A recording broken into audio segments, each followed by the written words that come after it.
All right, hello and welcome to Mr. Pisto Plays Top 5 Commanders video, Kamigawa Neon Dynasty Edition.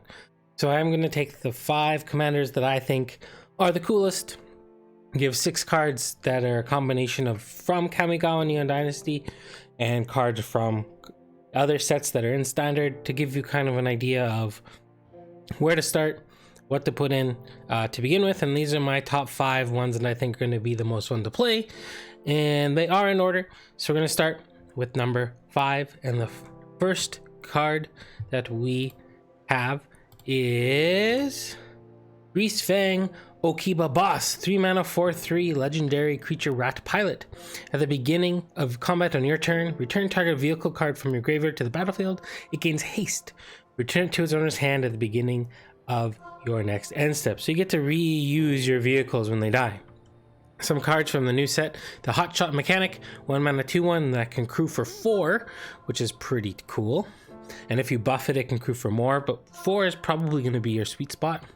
Then we have Kitsune Ace, a 2 mana 2/2, and whenever a vehicle you control attacks, I like the fact that that vehicle can gain first strike until the end of turn, which makes it so that your vehicles can attack better, and you won't be so afraid of getting them into combat. Then we have Okiba Salvage, 5 mana to return a creature or a vehicle, and it gets 2/1/1 counters on it. And you return that to if you control an artifact and an enchantment. So we need to have a couple of enchantments in the deck to make this more than just return your vehicle or creature, but returning a vehicle is pretty good. We have Mech Titan Core. This one is really cool. 2 mana 2/4. You can exile it and 4 other artifacts, so you need 5 artifacts in total. You get a 10/10 that has a whole bunch of abilities, and then once that mech leaves the battlefield, all of your creatures come back, or your artifacts come back to play. So it's not like you lose anything. You have to exile this thing, but then you get the rest of your cards back. Or you might get this back as well. We'll see. Then we have the Mukotai Soul Ripper, 2 mana 4/3. A lot of stats there, and it's only got crew 2. And the other one, crew 2. So we're crewing at a very reasonable cost for these cards. And when it attacks, you can sacrifice another artifact or creature, and you can put a 1/1 counter, and it gains menace. So very efficient. They're really trying to push the vehicle theme in this set. And their last one is the background. High Speed Hover Bike, 2 mana 2/2 flash flying. When it enters the battlefield, tap up to 1 target creature. So on your end step, you can flash in this bike, tap a creature your opponent's turn so they don't attack, and it's only got crew 1, so it's got a very efficient crew, and it has flying, so it's going to get in there for some damage. So that is my number 5 card, Greasfang Okiba Boss. Up next, number 4 on my list, we have Hidetsugu, Devouring Chaos. I loved the original Hidetsugu. This is a 4 mana 4/4, pay 1 black, sacrifice a creature to scry 2. So we're going to want to have creatures in our deck that we can sacrifice to use this ability, and then you can exile the top card of your library. You may play that card this turn. When you exile a non-land card this way, Hidetsugu Devourer in Chaos deals damage equal to the exiled card's mana value to any target. So we get to play 3 mana on top of whatever's on top of our deck mana value, and we can throw that mana value at something. It does its own thing when it gives you some card advantage by getting that scry. Some cards, I wanted to play this card. The first part, the Hidetsugu consumes all.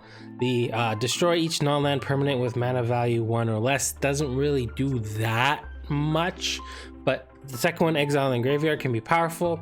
And then you can exile the Saga, return to the battlefield, and it becomes Vessel of the All-Consuming. The trampling 3/3, when it deals damage, put a 1/1 counter on it, and then if it deals 10 or more damage to your opponent in 1 turn, they lose the game. So you can keep creeping this thing up, maybe find a pinger, or just keep throwing it into combat and keep making it bigger, and eventually you might be able to swing in and win, and I think that would be a really cool alternate win condition. Then we have Virus Beetle, is a 2 mana 1/1, one of those creatures, the very common stat line for a creature like this. When it enters the battlefield, each opponent discards a card. So that's a good card to sacrifice to Hidetsugu. to be able to start setting up the top of our deck and a little bit of disruption. And another one of the new cards, we have Goro, Disciple of Ryusei. Is a 2-mana 2/2, another legendary creature. I wanted to put this in here. I think it's going to be a fun one, but it didn't make my top 5. You can pay 5 mana to create a red dragon spirit creature token with flying, only if you control attacking modified creatures. So we're going to have to find some ways to put equipment or auras or counters on our creatures. With red, there's a few decent equipment, so I think this will be a good card in the deck. A good haste engine, give everything haste for 1 more mana. And then we have Junji, the Midnight Sky. If you haven't seen my video about the dragons, I made a short one with my opinion of each one. It's in the cards above. I think this one is the best. The second ability when it dies is returning a non-dragon creature card from a graveyard, so it could be your opponent's, onto the battlefield under your control, and you lose 2 life. So I think it does a lot, and it's a great reanimation card. And just being a 5-mana 5/5 flyer with Menace is pretty powerful. Then we have an older card with Shambling Ghast, 1-mana 1/1. When it dies, you can get a treasure token, or you can give something -1/-1. Some sacrifice fodder like the Virus Beetle is very important, I think, in this deck. Not too much, because you want to have some cards like Jinji to be able to deal damage if you can pay 8 mana to cast it. And then the last card on my list, we have Jadar, Ghoul Color of Nephalia. I think this card is very good because it gives you a 2/2 at the end of your end step every single turn. So you can pay 1 mana, sacrifice that decaying zombie, and scry 2 every single turn you have black mana open, and it's just also a free attack. So I think it fits very well and good in this deck. All right, so that is number 2 or 3 on my list. Number 2 on my list, sorry. Number 3 on my list is Isshin, 2 Heavens as 1.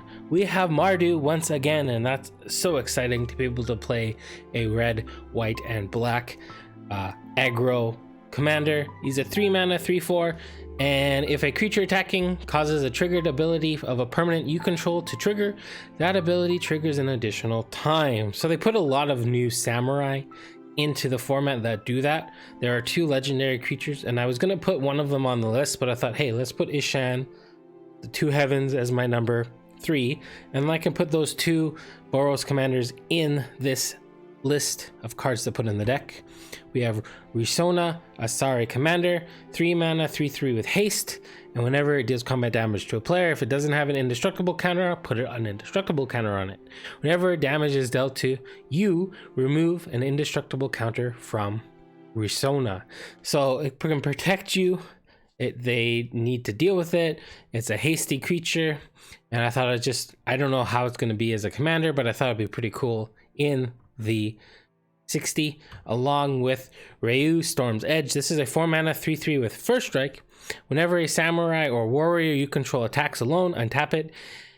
If it's the first combat phase of the turn, there's an additional combat phase after this phase. So that triggering, I'm assuming, twice with Isshin, 2 Heavens on the battlefield. You might get 2 attack phases after that. So I think it's pretty powerful. Then we have Asari Captain, 5-mana 4/3 with haste. Whenever a samurai or warrior you control attacks alone, it gets +1/+1 until the end of turn for each samurai or warrior you control. So this is going to be a very samurai warrior themed deck. In some ways you kind of have to pick one or the other.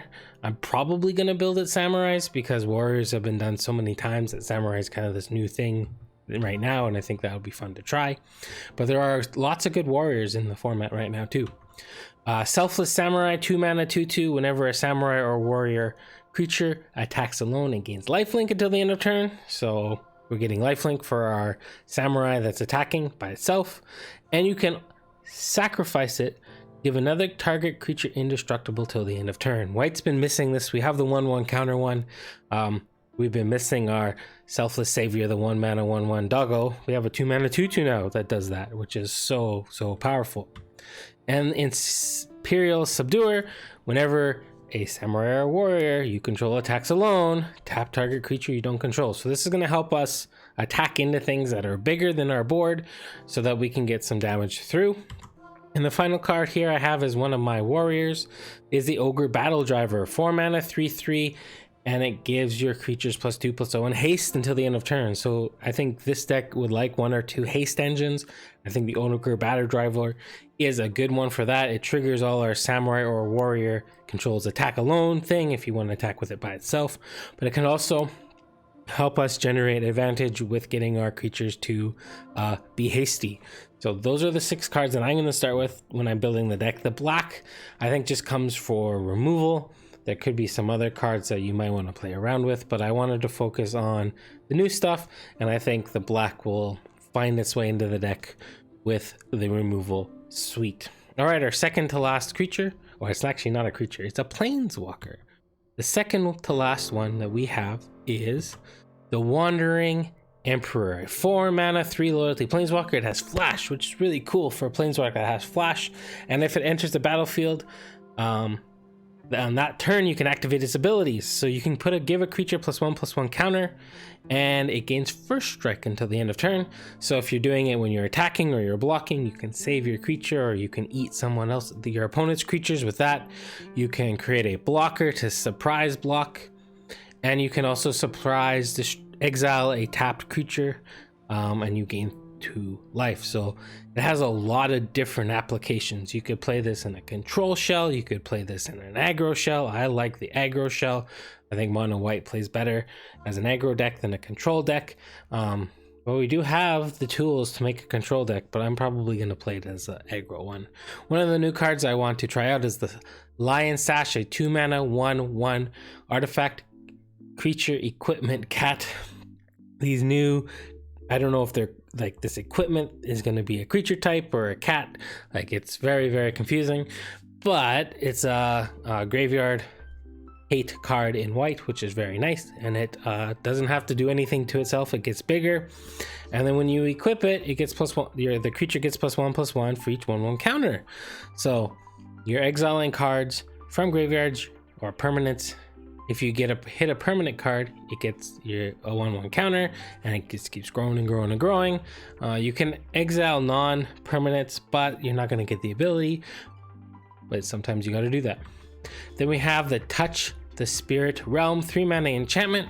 When it enters the battlefield, exile up to 1 target artifact or creature until Touch the Spirit leaves the battlefield. Or you can channel it to discard this. Each exile target artifact or creature, return it to the battlefield under its owner's control at the beginning of the next end step. So you can get rid of a troublesome artifact or a troublesome creature, or you can channel this and save one of your creatures. So I think because it has a duality of being able to save one of your creatures or artifacts, or get rid of an opponent's creature or artifact, I think it has a lot of play. And the whole channel ability is very, very good. We have Farewell, the new board wipe of the format, 6 mana.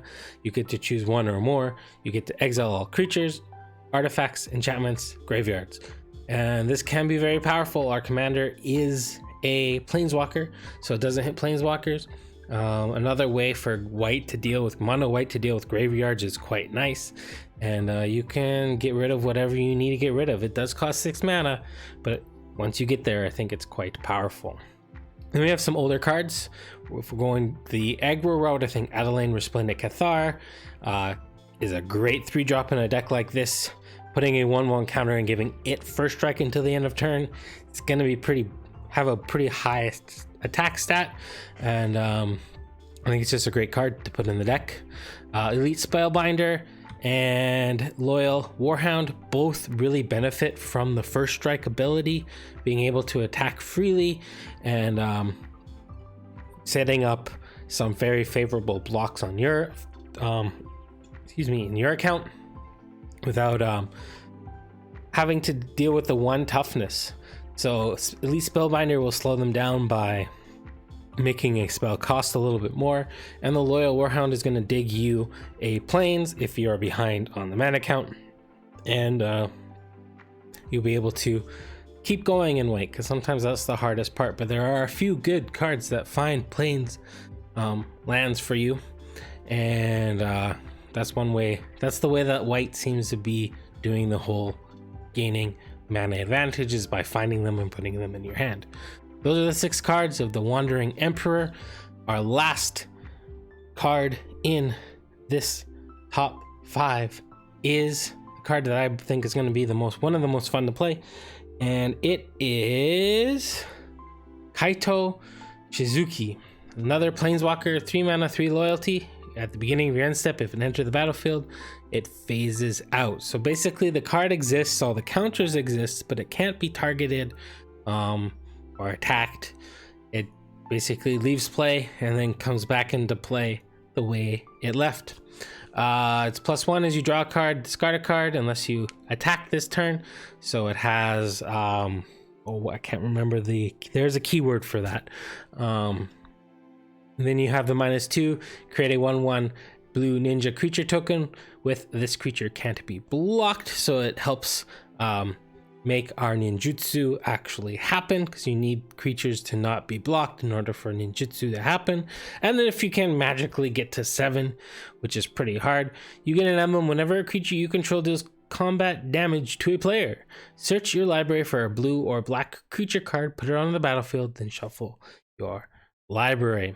So we got a few cards, a lot of the ninjutsu cards I'm going to focus on here. Prosperous Thief. This ninjutsu is for 2 mana, otherwise you can cast it as a 3/2. And whenever a ninja or a rogue, it's cool that they put rogues in here, deal combat damage to a player, create a treasure token. So this is going to be a way for us to hopefully ramp a little bit. Even if you have to play it on 3, attack with a flyer or unblockable creature, you're still generating treasure tokens and you're generating excess mana, which is quite good. We have Nizumi Prowler. This one, you can cast it for 2 or you can ninjutsu it for 2. When it enters the battlefield, target creature you control gains death touch and lifelink until the end of turn. So it's a great surprise. Here I am. We go to damage. I ninjutsu this in. I give my little thing that you blocked because you were afraid of ninjutsu. Death touch, and then you get a really favorable trade. Then we have Silver Fur Master, 2 mana, 2/2. It has ninjutsu for the same cost. Ninjutsu abilities you activate cost 1 less to activate. So I think this could be one of those 2/2s that you play on turn 2, and then you can get your other ninjutsu costs for 1 less, which can be quite powerful. Other ninja and rogues creatures you control get +1/+1. It is also an anthem, which is very, very strong. So I guess you can surprise ninjutsu this in and give all your ninjas and rogues that extra power, and that might be a favorable trade for you. The other legendary creature in the whole ninjutsu Dimir side of things is Satoru Umezawa, and this is a really cool one. 3 mana, 2/4, so it's got good stats. Whenever you activate a ninjutsu ability, look at the top 3 cards of your library, put one of them into your hand and the rest on the bottom of your library in a random order. Only triggers once. I like this only triggers once thing because it can give them the leeway to be a little more powerful with these kind of things. It also makes it so that all the creatures in your hand gain ninjutsu of 4 mana. So this could be the other way to play ninjutsu without leaning on the actual ninjutsu cards. This will be another fun deck to play with cards that are not ninjutsu cards, and I think it could be another powerful commander in the Dimir. They've given us a couple of doozy Dimir commanders in the last little while, and these 2 I think are on that list as well. The 2 cards that I'm going to put from old sets, which are cards to make it so that you can make ninjutsu happen. Yuntai Malison, 2 mana, 2/1. When it attacks alone, it can't be blocked, and then when it deals damage, you venture into the dungeon. So if you need the card advantage from venturing into the dungeon, you can attack by itself. But if you have a ninjutsu card like the Prosperous Thief and you want to get that treasure token, you can swap them with the ninjutsu ability and get the treasure token, and then maybe cast Yuntai Malison after. And the fact that it's a rogue and it triggers a lot of these things is very good. And the other rogue that I'm putting here is Soaring Thought Thief. Is a 2 mana, 1/3. The bane of standard when rogues was a thing. Just the ability to fly and have flash. You can cast it in on your opponent's turn and then have something unblockable unless they have a flyer or a reach creature to make your ninjutsu happen. I think is really cool. So Kaito Shizuki is my top commander that I think is going to be the most fun to build around. And we'll do a quick little wrap up. So my top 5 commanders for the format that I think are going to be the most fun are Greasfang, Okiba. Boss having a vehicle commander in standard is pretty cool. Hidetsugu, Devouring Chaos. I think this is going to be a fun Rakdos control style of creature control style of deck. You have Isshin to Heavens as 1. Getting to play Mardu aggro will be very fun, and I think it has some potential. We haven't seen this combination in a little while. Then we have the Wandering Emperor, a powerful planeswalker that can be played as mono white control or mono white aggro, so you have a lot of leeway. And finally, we have Kaito Shizuki, the mirror planeswalker from the set, giving you the ability to use ninjutsu with the 1/1 ninjas, drawing cards, and just overall, I think Dimir is going to be another powerful play style in this standard Brawl setting. I hope you enjoyed the video. Please like, subscribe, and notify. Have a wonderful morning, afternoon, evening, or night, wherever you are in the world. From Mr. Pisto to you, take care, be safe, bye for now.